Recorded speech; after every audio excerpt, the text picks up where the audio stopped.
Bienvenue, frères d'armes. Bienvenue sur Stratégos Histoire, la chaîne où nous dévoilons les stratégies qui ont forgé des empires. Aujourd'hui, nous plongeons dans la vie d'Otto von Bismarck, le chancelier de fer, architecte de l'unification allemande et maître de la diplomatie et de la guerre. Avant de nous immerger dans son histoire fascinante, laisse ton like, partage tes impressions en commentaire, diffuse cette vidéo et abonne-toi à Stratégos pour plus de récits épiques de l'histoire militaire. En avant, que l'épopée commence. Première partie. Les origines de Bismarck. Otto Eduard Leopold von Bismarck naquit le 1er avril 1815 dans le manoir de Schönhausen, situé aux abords de Berlin. Un lieu qui allait bientôt voir naître l'une des figures les plus influentes de l'histoire moderne. Si Bismarck est connu pour ses manœuvres politiques et son rôle fondamental dans l'unification de l'Allemagne, son histoire commence au sein d'une famille aristocratique prussienne, profondément enracinée dans les traditions militaires et politiques. Son lignage s'étendait sur plusieurs générations, et le jeune Otto était destiné à suivre les traces de ses ancêtres. Son père, un important propriétaire terrien, n'était pas un homme de grande parole, mais sa stature imposante inspirait le respect. C'est à travers lui qu'Otto hérita d'une grande part de la discipline stricte et du sens du devoir qui caractérisait la noblesse prussienne. Toutefois, ce fut sa mère, Maria von Bismarck, qui exerça l'influence la plus marquante sur son développement. Femme de caractère et d'une profonde détermination, c'est elle qui inculqua à son fils un sentiment de supériorité et de résolution qui l'accompagnerait tout au long de sa vie. On disait du jeune Otto qu'il était un enfant difficile, enclin à la rébellion contre les règles établies, mais doté d'un intellect aiguisé qui laissait entrevoir un destin exceptionnel. Dès son plus jeune âge, la vie de Bismarck fut marquée par les tensions et contradictions de la noblesse prussienne. Tandis que sa famille se targuait de son illustre ascendance, Otto ressentait que sa position sociale n'était pas aussi solidement établie que celle d'autres aristocrates plus influents de son époque. Peut-être est-ce pour cette raison que, dès ses premières années d'éducation, il se montra impétueux et rebelle, défiant non seulement les attentes sociales, mais aussi les institutions académiques où il fit ses études. Dans un premier temps, Bismarck s'orienta vers des études de droit, mais il comprit rapidement que sa véritable passion résidait dans la politique. Inscrit à l'université de Göttingen en 1832, il y fit l'une de ses premières grandes découvertes, le désir de contrôler les fils du pouvoir qui régissent l'État. Bien que la vie universitaire lui offrit un espace pour affiner ses idées, elle le plaça également au cœur des conflits idéologiques de l'époque, et Bismarck se montra peu enclin à se conformer aux conventions académiques. Alors que ses camarades se plongeaient dans la philosophie et le droit, lui portait son regard sur la politique réelle, sur la manière dont les décisions étaient prises au sommet du pouvoir. Durant ses études, il se fit connaître pour son style combatif et sa nature indépendante, une attitude qui ne passa pas inaperçue auprès de ses professeurs. Ses camarades le percevaient comme un jeune homme ambitieux, mais aussi comme un personnage polarisant, dont le tempérament difficile le poussait à s'engager dans des débats enflammés. Ses opinions, souvent extrêmement conservatrices, s'opposaient aux idées plus libérales qui commençaient à émerger dans l'Europe du début du XIXe siècle. Bismarck ne fut jamais un élève exemplaire. Ses notes et son comportement erratique lui valurent fréquemment la désapprobation de ses enseignants, mais cela ne l'arrêta jamais. Plutôt que de rechercher l'approbation académique, il se consacra à un apprentissage plus pragmatique qui lui enseignerait à manœuvrer dans le jeu du pouvoir politique. Après plusieurs années d'études, Bismarck décida d'entrer dans l'administration publique. En 1839, à l'âge de 24 ans, il intégra le service diplomatique de la Prusse. Ce fut un tournant décisif dans sa carrière, car dans les arcanes de la diplomatie européenne, il trouva le terrain idéal pour mettre en pratique sa vision politique. Si beaucoup le considéraient encore comme un jeune homme inexpérimenté, Bismarck commençait déjà à développer une compréhension aiguisée des dynamiques du pouvoir et, plus important encore, une capacité à les manipuler à son avantage.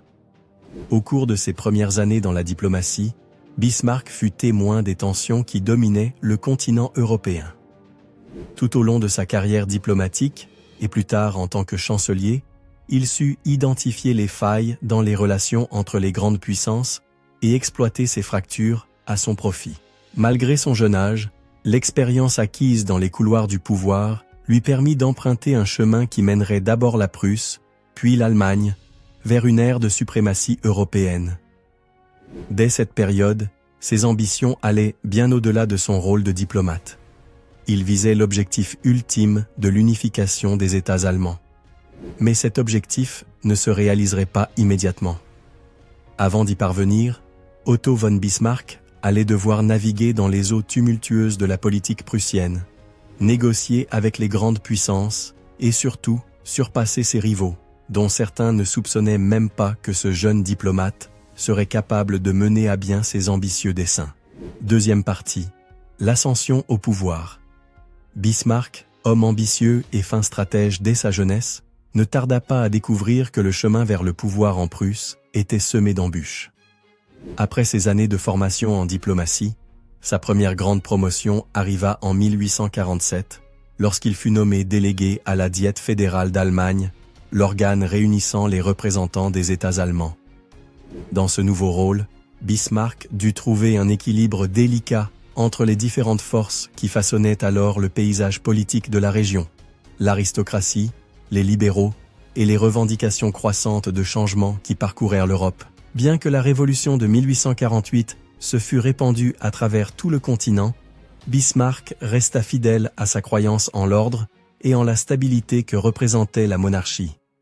À une époque où une vague de mouvements libéraux réclamait une transformation radicale des structures politiques dans de nombreux pays, Bismarck adopta une posture résolument opposée. Au lieu de rejoindre la cause des libéraux, il s'aligna avec les défenseurs de l'absolutisme monarchique. Sa critique des réformes libérales fit de lui une figure controversée, mais elle consolida aussi sa réputation d'homme aux principes inébranlables, prêt à défendre le système politique traditionnel, quelles que soient les circonstances. Son attitude durant la Révolution de 1848 le fit émerger comme un acteur clé parmi les rangs de la haute aristocratie prussienne. Tandis que le monde semblait évoluer vers le changement, Bismarck s'accrochait à l'idée que la préservation de l'ordre social et de la monarchie était la clé de la stabilité. Le jeune diplomate ne se contenta pas de critiquer les mouvements libéraux qui agitaient les rues de Berlin et d'autres villes allemandes, mais il prit aussi fermement position en faveur du pouvoir absolu du monarque. Cette posture lui valut la sympathie des cercles conservateurs, qui voyaient en lui un homme capable de faire face aux défis de son époque, sans céder aux pressions extérieures. Mais alors que les émeutes et les manifestations prenèrent de l'ampleur, Bismarck ne se contenta pas de rester en retrait. Au lieu de se limiter à observer les événements de loin, il entra dans l'arène politique avec la même détermination que celle qui l'avait animé durant ses années universitaires. Tout au long de 1848, alors que les révolutions menaçaient de bouleverser le paysage européen, il se distingua par son courage et sa fermeté à défendre une politique ancrée dans les valeurs traditionnelles prussiennes. Durant cette période, sa rhétorique tranchante et implacable lui permit d'accroître son influence au sein de la noblesse. En 1849, Bismarck fut envoyé à Francfort en tant qu'ambassadeur de la Prusse, un poste qui le plaça au cœur des débats sur l'avenir de l'Allemagne. Pendant son séjour à Francfort, il s'employa à promouvoir les idées conservatrices prussiennes face aux changements libéraux qui se dessinaient en Europe. Dans ce nouveau rôle, Bismarck ne se contenta pas d'être un simple observateur passif. Il devint un acteur clé de la scène diplomatique de l'époque. Sa présence à la Diète fédérale d'Allemagne lui offrit une position stratégique pour influencer les événements qui secouaient le reste du continent. Son habileté à gérer les relations diplomatiques complexes lui permit d'obtenir le contrôle d'une série d'accords internationaux qui renforçaient la position de la Prusse en Europe. En tant qu'ambassadeur, Bismarck jouait un jeu dangereux. Il tissait son influence dans les couloirs du pouvoir, forgeait des alliances avec les conservateurs et saisissait les opportunités pour affaiblir les libéraux ainsi que les puissances étrangères opposées aux intérêts prussiens. Sa capacité à naviguer entre des intérêts contradictoires allait devenir une marque de fabrique tout au long de sa carrière. En 1851, Bismarck fut transféré à Paris, un nouveau jalon dans sa carrière diplomatique qui le propulsa au centre des tensions politiques européennes. Si son séjour à Paris lui permit d'acquérir davantage d'expérience et de consolider son pouvoir, il le confronta aussi aux intrigues et rivalités propres à la cour française. Durant cette période, son style diplomatique devint plus agressif. Plutôt que de faire des concessions, comme d'autres diplomates de son époque, Bismarck adopta une approche directe et tranchante dans ses négociations, recherchant toujours un avantage pour la Prusse, quel qu'en soit le prix. À Paris, Bismarck découvrit un paysage politique bien différent de celui qu'il avait connu à Francfort. La diplomatie française, sous l'influence de Napoléon III, était plus volatile et plus sensible aux intrigues internes. Bismarck, cependant, ne perdit pas de temps. Bien que les tensions entre la Prusse et la France fussent manifestes, il joua ses cartes avec habileté, cherchant à saper les relations entre les grandes puissances européennes afin de renforcer la position de la Prusse sur l'échiquier international. L'habileté de Bismarck à semer la méfiance entre les puissances européennes lui permit d'étendre l'influence prussienne, tout en restant en retrait des conflits qui éclataient ailleurs sur le continent. Tout au long de son séjour à Paris, Bismarck démontra que son approche pragmatique et réaliste des relations internationales était son plus grand atout. Alors que d'autres ambassadeurs s'attachaient aux protocoles et aux conventions diplomatiques, Bismarck, lui, était prêt à briser ses règles pour atteindre ses objectifs. En 1859, après plus d'une décennie de service diplomatique, Bismarck retourna à Berlin. Ce retour marqua le début de son ascension définitive au pouvoir. La situation politique en Prusse était complexe. Le pays était divisé par des conflits internes, et la pression croissante des libéraux se faisait de plus en plus sentir. Cependant, le retour de Bismarck coïncida avec un moment décisif pour la Prusse et pour la politique allemande. Le roi Guillaume Ier, monté sur le trône en 1861, luttait pour trouver une solution aux divisions internes et faire face à la pression des libéraux qui réclamaient des réformes politiques. La situation était critique et les perspectives de réforme étaient limitées. Ce fut à ce moment-là que Bismarck, fort de son expérience diplomatique et de son habileté politique, commença à tisser sa toile d'intrigue pour atteindre le sommet du pouvoir. En 1862, Bismarck fut nommé Premier ministre de Prusse. Ce n'était pas un hasard, mais le résultat de plusieurs années de manœuvres et de calculs politiques. Le roi Guillaume Ier, voyant en lui un homme capable de résoudre les crises internes et externes de la Prusse, n'hésita pas à lui confier les rênes du gouvernement. À partir de ce poste, Bismarck ne se contenta pas d'être un simple administrateur. Il devint l'architecte de l'unification allemande et le créateur d'une nouvelle vision de la politique européenne, où la force, la diplomatie et la guerre allaient jouer des rôles décisifs. Dès cet instant, Bismarck mit en pratique la même tactique qui avait fait son succès en diplomatie. Une approche pragmatique, parfois impitoyable, mais toujours efficace. Le chemin vers l'unification de l'Allemagne sous l'égide prussienne commençait à se dessiner, et Bismarck, désormais Premier ministre, serait l'homme qui allait conduire cette transformation historique. Troisième partie, l'unification de l'Allemagne. Otto von Bismarck, maître du réalisme politique, comprenait non seulement le pouvoir de la diplomatie, mais aussi l'importance de la guerre pour atteindre ses objectifs. Tout au long de sa carrière, il utilisa les conflits avec une précision stratégique qui laisserait une empreinte indélébile sur l'histoire de l'Europe. Les trois guerres fondamentales qui jalonnèrent le chemin vers l'unification allemande sous l'égide prussienne furent la guerre des duchés de Schleswig, la guerre austro-prussienne et la guerre franco-prussienne. Chacune d'elles constitua une pièce essentielle du jeu d'échecs que Bismarck avait soigneusement élaboré. En 1864, Bismarck commença à consolider son pouvoir par un conflit apparemment mineur, mais déterminant à long terme, la guerre des duchés de Schleswig. Les duchés de Schleswig et Holstein, situés au nord de l'Allemagne, étaient des territoires disputés qui, d'un côté, appartenaient au Danemark, mais de l'autre, entretenaient des liens étroits avec les États allemands. Sous le règne du roi Christian IX, le Danemark tenta d'annexer ces territoires, suscitant une forte opposition parmi les États allemands. Alors que certains considéraient cette guerre comme un simple différend territorial, Bismarck y vit une opportunité d'asseoir la position de la Prusse au nord, tout en consolidant son alliance avec l'Autriche. Toujours habile dans l'art de la diplomatie, Bismarck parvint à convaincre l'Autriche de s'allier à la Prusse pour contrer l'expansion danoise, car les deux nations partageaient un intérêt commun à freiner les ambitions du Danemark. Ce conflit, bref mais décisif, se solda par une victoire des forces prussiennes et autrichiennes, aboutissant à un partage des territoires conquis. Schleswig fut placé sous administration prussienne et Holstein sous contrôle autrichien. Mais Bismarck, bien que victorieux, avait un objectif bien plus grand: faire de la Prusse l'acteur dominant des territoires allemands et poursuivre son projet d'unification. Ce conflit fut le premier pas concret de Bismarck vers la réalisation de sa vision d'une Allemagne unifiée sous direction prussienne. Grâce à cette victoire, la Prusse renforça son influence au nord, préparant le terrain pour les affrontements futurs contre l'Autriche et déclenchant une série d'événements qui mèneraient à la création de l'Empire allemand.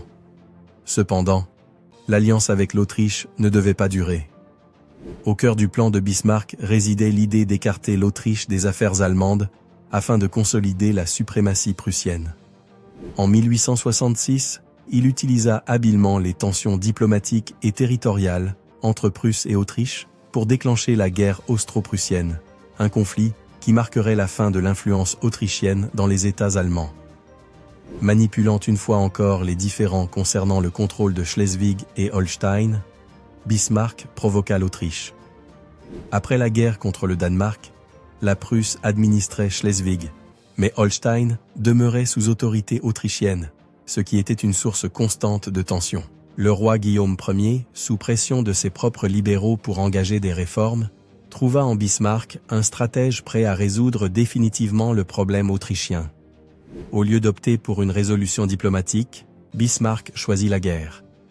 Grâce à une série d'alliances stratégiques avec les États allemands du Nord, il parvint à isoler l'Autriche sur le plan diplomatique, la privant ainsi de soutien international. Lorsque la guerre éclata en 1866, la Prusse, avec son armée modernisée et sa stratégie de mobilisation rapide, écrasa les forces autrichiennes lors de la bataille de Sadowa, le 3 juillet 1866. La victoire prussienne à Sadowa porta un coup fatal à l'hégémonie autrichienne en Allemagne. L'Autriche fut exclue du nouvel ordre allemand et la Confédération germanique, qui jusqu'alors regroupait tous les États allemands sous influence autrichienne, fut dissoute. À sa place, Bismarck établit la Confédération de l'Allemagne du Nord, une union des États du Nord dirigée par la Prusse. Cette victoire permit non seulement à Bismarck d'accroître le pouvoir prussien, mais aussi d'empêcher toute future confédération allemande, incluant l'Autriche, consolidant ainsi davantage son contrôle sur l'Allemagne du Nord. Alors que l'unification progressait, le dernier et plus décisif des affrontements restait à venir: le conflit avec la France. Pour atteindre son objectif ultime, Bismarck devait orchestrer les tensions internationales afin que la guerre contre la France devienne inévitable, tout en veillant à ce que les États allemands y voient une cause commune.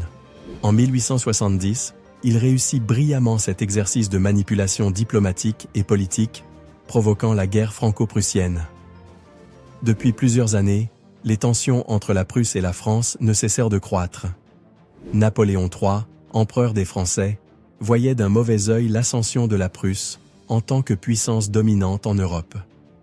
Bismarck, quant à lui, exploita l'incident de la candidature de Léopold de Hohenzollern au trône d'Espagne, que la France perçut comme une menace. Grâce à des manipulations habiles de correspondance et de déclarations diplomatiques, Bismarck attisa la colère française et fit apparaître la France comme l'agresseur aux yeux de l'Europe. Le résultat fut inéluctable. Le 19 juillet 1870, la France déclara la guerre à la Prusse. Bismarck, en maître de la diplomatie, exploita cette guerre pour unir les États allemands sous la bannière prussienne. Les États du sud de l'Allemagne, jusque-là hésitants sur leur allégeance, se rallièrent à la cause allemande, considérant la guerre contre la France comme une menace commune. La guerre fut brève, mais décisive. Mieux organisées et mieux équipées que les forces françaises, les armées prussiennes remportèrent une série de victoires cruciales, culminant avec la capture de Napoléon III à la bataille de Sedan, le 2 septembre 1870. Cette victoire ne scella pas seulement le sort de la France, mais transforma également l'équilibre politique de l'Europe. Dans la foulée de cette victoire, Bismarck saisit l'occasion pour proclamer la création de l'Empire allemand dans la galerie des glaces du palais de Versailles, le 18 janvier 1871. Le roi Guillaume Ier de Prusse fut couronné empereur de l'Empire allemand, et Bismarck, l'architecte de l'unification, inscrivit définitivement son nom dans l'histoire. Par cette unification, Bismarck ne se contenta pas de créer une Allemagne unie sous la domination prussienne. Il imposa également cette nouvelle puissance comme un acteur central en Europe. À travers ces 3 guerres, Bismarck ne réalisa pas seulement l'unification allemande. Il transforma aussi l'équilibre des forces en Europe, établissant la Prusse comme la puissance dominante du continent au XIXe siècle, et jetant les bases des évolutions politiques futures. 4e partie. La consolidation de l'Empire allemand. La création de l'Empire allemand en 1871, à la suite de la victoire dans la guerre franco-prussienne, marqua l'aboutissement de la vision d'Otto von Bismarck. Cependant, l'unification des États allemands sous l'égide prussienne n'était que le début de son œuvre. Bismarck devait désormais relever les défis complexes de la consolidation de ce nouvel empire, du maintien de la paix en Europe et de la gestion des tensions internes. Avec son pragmatisme et son habileté politique légendaire, il façonna l'Empire allemand de manière à garantir sa stabilité et son leadership dans un continent en perpétuel bouleversement, instaurant un système politique solide, stable et dominé par la Prusse. L'une des premières priorités de Bismarck après l'unification fut d'assurer la stabilité interne du nouvel empire. L'amalgame de différents États, aux traditions, cultures et systèmes juridiques variés, nécessitait une structure politique forte pour garantir la cohésion et éviter que les divisions internes ne fragilisent l'unité du pays. Bismarck mit en place un cadre institutionnel centré autour de la monarchie prussienne, avec le roi Guillaume Ier couronné empereur d'Allemagne, mais sous le contrôle prédominant du gouvernement prussien.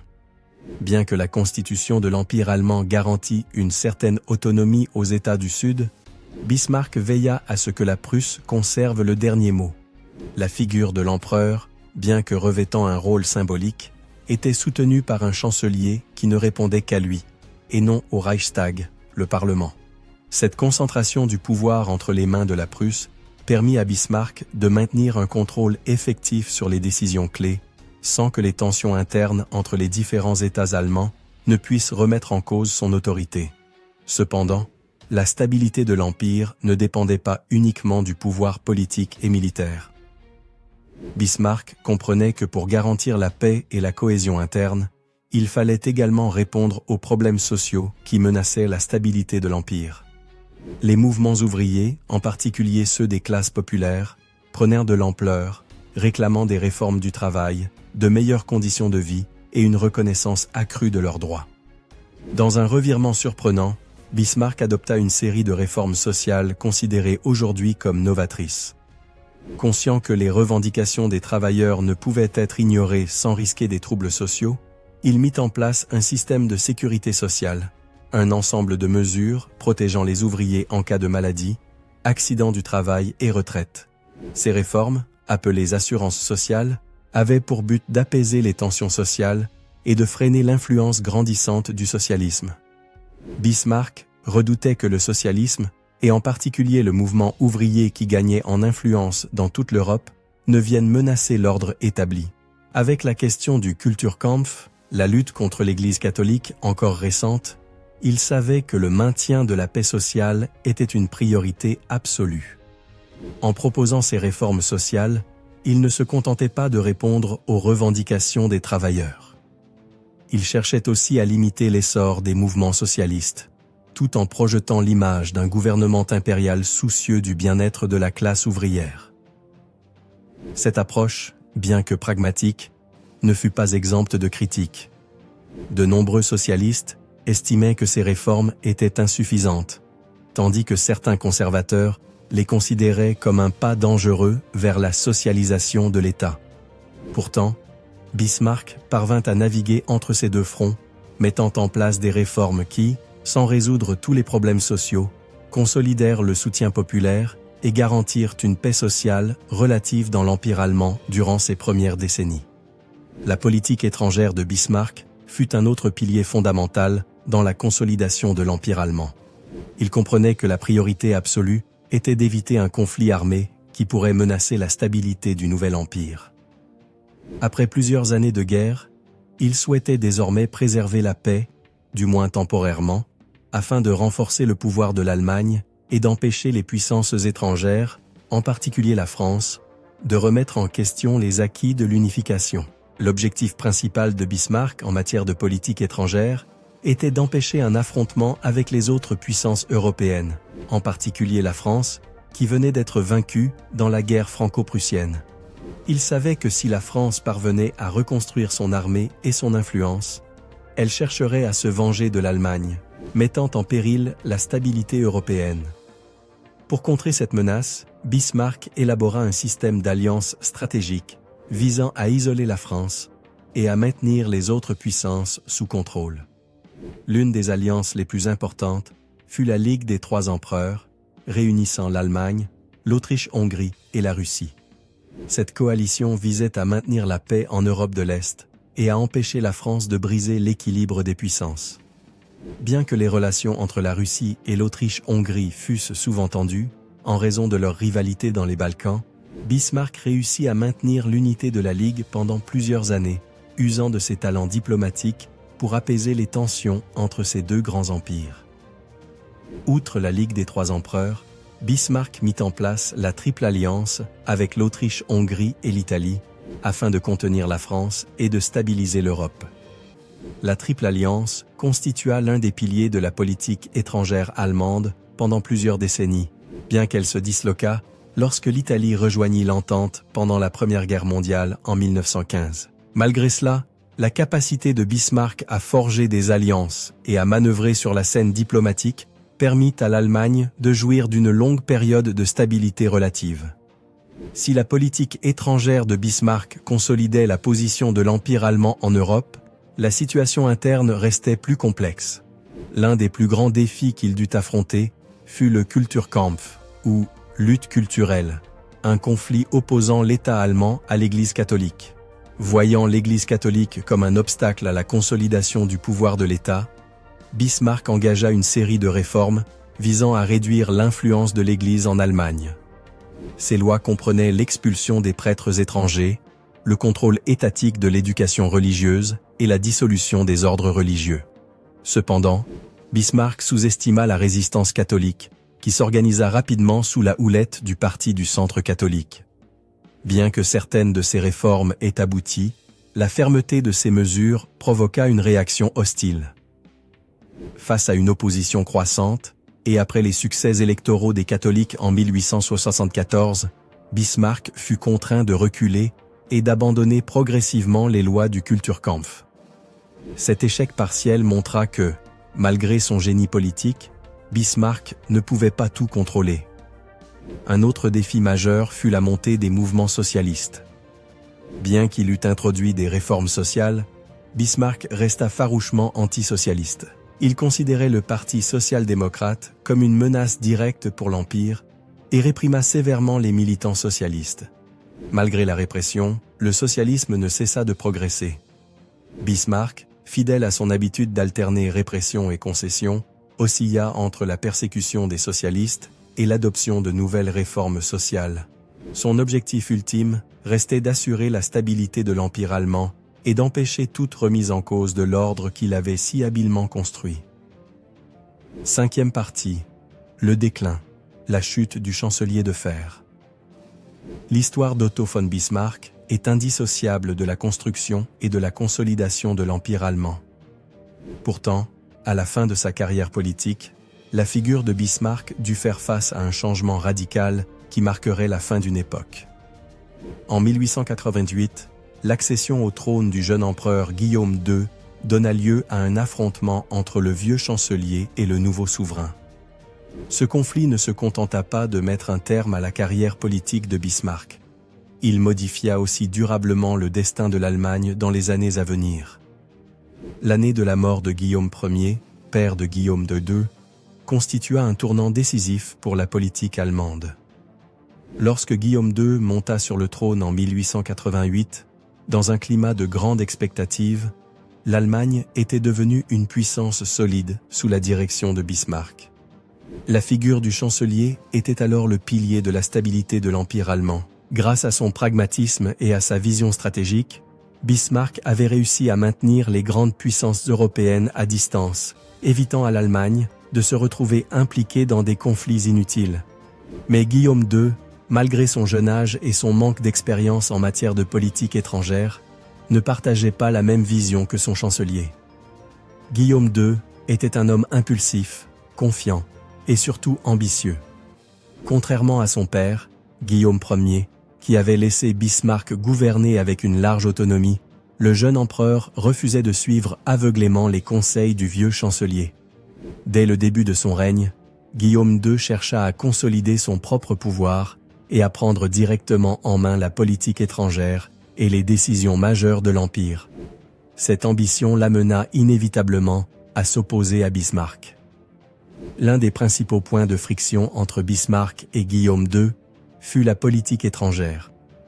Bismarck, architecte d'un système d'alliances méticuleusement orchestré, notamment à travers la Ligue des Trois Empereurs et la Triple Alliance, était convaincu que la stabilité européenne devait être préservée par une diplomatie prudente et le maintien de la paix. Mais Guillaume II, porté par une vision plus offensive et expansionniste, refusait de poursuivre cette approche modérée.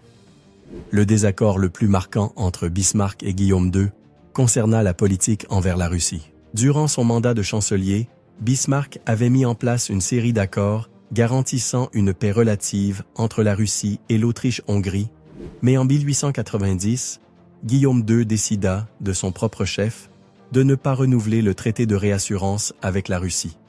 Ce traité était l'une des pierres angulaires de la diplomatie allemande, car il garantissait la neutralité russe en cas de conflit entre l'Allemagne et la France. En y renonçant, Guillaume II exposait l'Allemagne au risque d'une guerre sur deux fronts, mettant ainsi en péril la sécurité de l'Empire. Par ailleurs, Guillaume II voulut jouer un rôle plus direct dans la diplomatie, contredisant fréquemment les conseils de Bismarck. Tandis que le chancelier cherchait à éviter l'isolement de la France, le jeune empereur semblait prêt à défier les puissances européennes avec une politique étrangère plus risquée. La rivalité croissante avec le Royaume-Uni sur les mers et la volonté d'expansion coloniale provoquaient des tensions internationales que Bismarck avait tenté d'éviter. Au fil des années, la relation entre Bismarck et Guillaume II se détériora progressivement, jusqu'à ce qu'en 1890, le jeune empereur décide de mettre fin au règne du chancelier. La destitution de Bismarck ne fut pas seulement un changement politique, mais aussi une rupture personnelle. Alors que Bismarck s'était maintenu au pouvoir grâce à son expérience politique et à sa maîtrise des réseaux diplomatiques, Guillaume II, avec son style autoritaire et intransigeant, finit par écarter le vieux chancelier. Bien que Bismarck eût exercé un pouvoir quasi absolu pendant des décennies, il ne put s'opposer au changement voulu par Guillaume II. L'empereur, rempli d'énergie et d'ambition, n'acceptait pas de partager son autorité avec un homme comme Bismarck, qui avait façonné la politique européenne selon sa propre vision, parfois en ignorant la volonté des monarques. En mars 1890, après une série de conflits sur la politique étrangère, Bismarck présenta sa démission, laissant Guillaume II seul maître du destin de l'Empire allemand. Avec le départ de Bismarck, s'achevait une époque de pragmatisme politique et de stabilité pour l'Allemagne. Son héritage restait indélébile, mais son temps était révolu. Toutefois, son influence ne disparut pas immédiatement. Dans les premières années suivant son retrait, Bismarck demeura une figure influente, et son nom restait synonyme de puissance et de stabilité en Europe. Après avoir quitté le gouvernement, Bismarck se retira dans son domaine de Friedrichsruh, où il passa ses dernières années à rédiger ses mémoires et à réfléchir sur son temps au pouvoir. Bien qu'il n'exerça plus de contrôle direct sur le destin de l'Allemagne, il resta une voix respectée dans les cercles politiques. Ses écrits offraient un témoignage unique des événements qu'il avait vécus et des décisions stratégiques qu'il avait prises en tant que chancelier. Cette période de réflexion permit à Bismarck de définir son propre héritage, alors qu'il voyait l'Allemagne s'éloigner progressivement de la diplomatie prudente qu'il avait défendu toute sa vie. Bien qu'éloigné du pouvoir, Bismarck suivait toujours de près les événements politiques en Allemagne et en Europe. Il partageait volontiers ses opinions avec ceux qui venaient solliciter son conseil. Pourtant, son influence diminua progressivement, alors que Guillaume II menait l'Empire sur une voie plus agressive et plus imprévisible, en rupture totale avec la vision pragmatique de son ancien chancelier. Otto von Bismarck s'éteignit le 30 juillet 1898, à l'âge de 83 ans, dans son domaine de Friedrichsruh. Son héritage, cependant, perdura bien au-delà de sa mort. Guillaume II et ses choix politiques allaient entraîner l'Allemagne sur un chemin bien différent. Mais Bismarck demeurait dans la mémoire collective comme l'architecte de l'unification allemande et l'un des géants de la politique du XIXe siècle. Son talent pour manœuvrer sur l'échiquier diplomatique européen, son réalisme politique et sa détermination inébranlable laissèrent une empreinte indélébile dans l'histoire de l'Europe. L'ascension de Guillaume II et le départ de Bismarck marquèrent la fin d'une époque, mais l'influence de Bismarck, son héritage et son nom continuèrent de résonner, non seulement en Allemagne, mais à travers toute l'Europe. Les années qui suivirent sa mort démontrèrent que la politique étrangère de Guillaume II, marquée par l'arrogance et l'isolement, n'était pas à la hauteur de la prudence stratégique de Bismarck. L'histoire montra que le monde de Bismarck n'existait plus, mais que son empreinte dans l'histoire de l'Allemagne et de l'Europe demeurait immortelle,